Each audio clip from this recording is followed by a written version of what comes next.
The biggest question to me, what is it all about? Why is it possible? How can it be?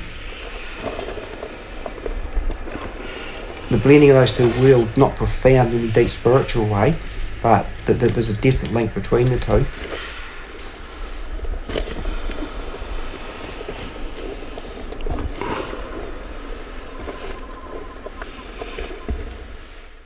Just do what I call circular breathing, which is into your belly, into your chest, opening up your chest, and you're just breathing in and out. Your mind might go to a tight spot in your body, your toe might itch, there might be a hot spot on your forearm. And you just cast your mind around all those different places, start to connect with the inner world, let go of all the senses, let go of everything external, and start to find your way in.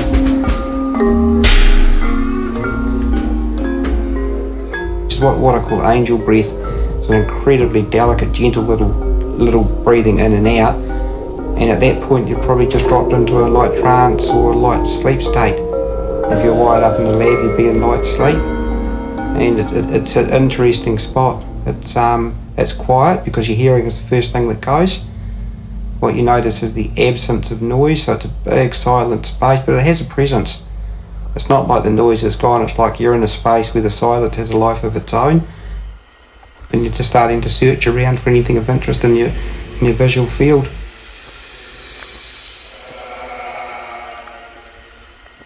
It's beginning to take you into the dream space.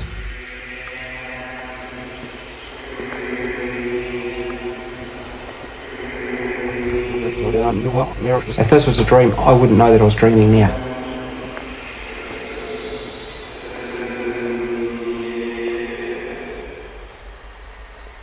Sometimes it's crisp and clear and you're just there, you're walking down a street.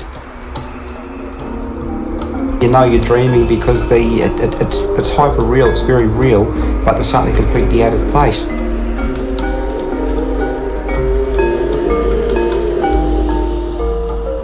It's a place to work problems out, it's a place of relaxation, it's a place of creativity. I'd like to see children drawing their dreams in a very simple way. You'll teach a generation that dream space is valuable, it's real.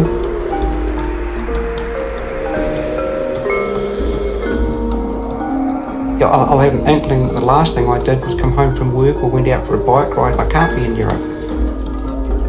So I'll quietly walk over to a building and I'll put my hand on the stones, the foundation stones, and I'll gently rub them. And it's crazy, I'm a little bit embarrassed in the dream. I don't want anyone to know that I'm checking to see if I am dreaming. So I'll gently rub my hands on that stone. Sometimes my fingers will go into it, other times it won't. I'll push a little bit. It's quite often it has a spongy feel. Every surface in the dream is different. Glass gives like plastic. It's like a balloon that expands and contracts. Stone, you can put your hands onto that and you can gently push your hands into it. You'll get a slight tingling in your fingertip. Other materials are different.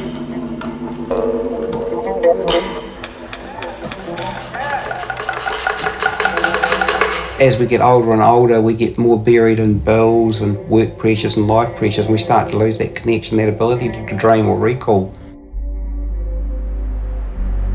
It can be anything you want it to be, and you can be scared of it, you can have control of it, that's up to you. It's so incredibly real, you just, even after 40 or 50 years of it, you look around stunned at the reality of it, just disbelieving. But then you get over that fast and you go exploring, just go have some fun in the dream space.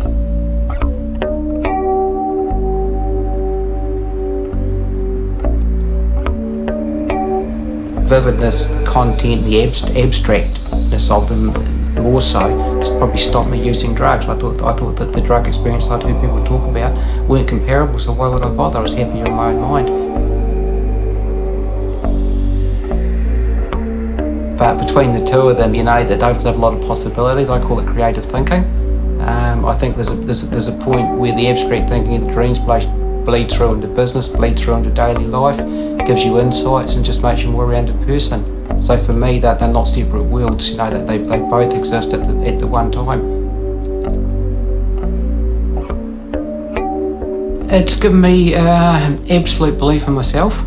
If I want to do something, I will do it. And if I want something, I will get it. Okay, it's not an arrogant, it's going to happen for me, it's I'm going to make it happen. get this deep inherent belief in yourself, and you just get on with life and you enjoy it. Actually, I lost the thread a wee bit there.